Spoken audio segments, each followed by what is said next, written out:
Le premier Adam devint une âme vivante. L'âme est le lieu de la rencontre de deux natures opposées, la chair et l'esprit.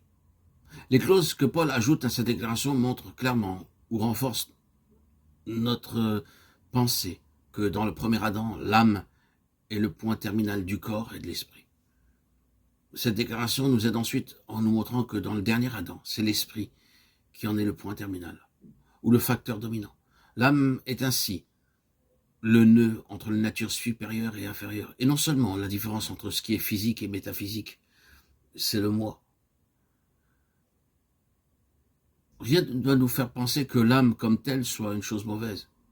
C'est-à-dire qu'il est mauvais pour l'homme d'avoir une âme et que par conséquent, elles doivent être détruites.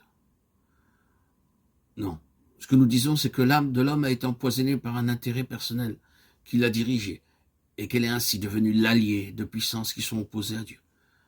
Cela ne peut être connu ni imaginé possible avant qu'un réveil réel ne soit produit dans l'esprit.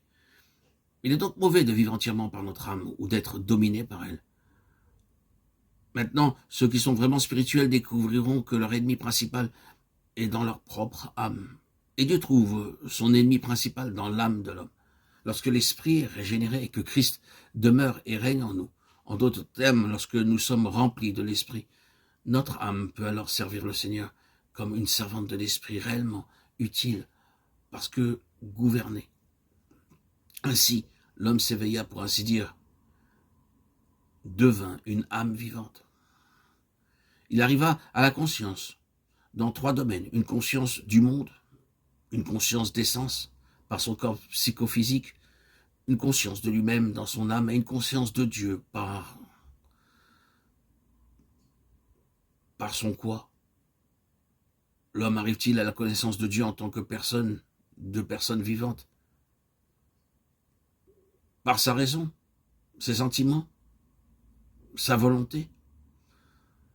Et la parole de Dieu rejette tout cela. Et en ce qui concerne une union vivante avec Dieu, qui soit une expérience, l'histoire de l'homme le rejette aussi. Peux-tu, en sondant, découvrir ce qui est en Dieu? Job 11, 7. La philosophie donne une réponse positive, et cela d'autant plus qu'elle est la chose la plus morte à l'égard de la foi. Et la philosophie est une activité intense de l'âme, essentiellement sous l'angle de la raison. Des multitudes ont été perdues pour une expérience chrétienne véritable, en choisissant la philosophie comme sujet d'étude.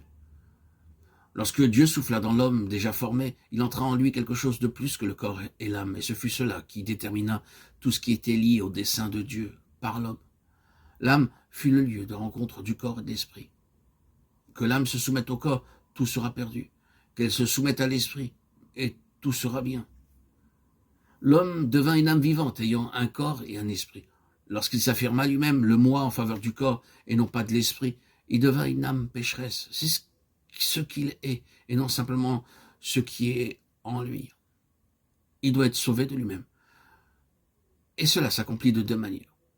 La mort de Christ, dans sa nature représentative, est une chose puissante dans laquelle doit entrer l'homme naturel, de sorte que par une crise et un chemin, la puissance de la mort de Christ soit accomplie et établie dans la conscience de son âme. Il devint conscient de ne plus oser vivre et se mouvoir sur la base de l'ego, de la vie du moi. D'un autre côté, la résurrection de Christ est aussi une force puissante dans l'esprit de l'homme. Et lorsqu'elle est introduite par le Saint-Esprit dans l'être intérieur de l'homme, il devint un homme spirituel opposé à un homme purement naturel. Désormais, sa position nous est décrite de la manière la plus parfaite par l'apôtre Paul dans le passage de Galates 2:20. J'ai été crucifié avec Christ. Si je vis, ce n'est plus moi qui vis, c'est Christ en moi. Et cette vie que je vis encore dans ma chair, je la vis dans la foi au Fils de Dieu qui m'a aimé et qui s'est livré lui-même pour moi. On pourrait traduire ce verset comme l'homme naturel a été crucifié avec Christ. Et mon moi n'a pas été anéanti puisque ce n'est plus moi qui vis, c'est Christ qui vit en moi. Et cette vie que je vis encore dans ma chair, je la vis dans la foi au Fils de Dieu qui m'a aimé, qui s'est livré à la place de moi. C'est ce que Christ avait en vue lorsqu'il a exprimé cette vérité. Alors, non encore développée. Quiconque ne porte pas sa croix, ne me suit pas, ne peut être mon disciple. Luc 14, 27.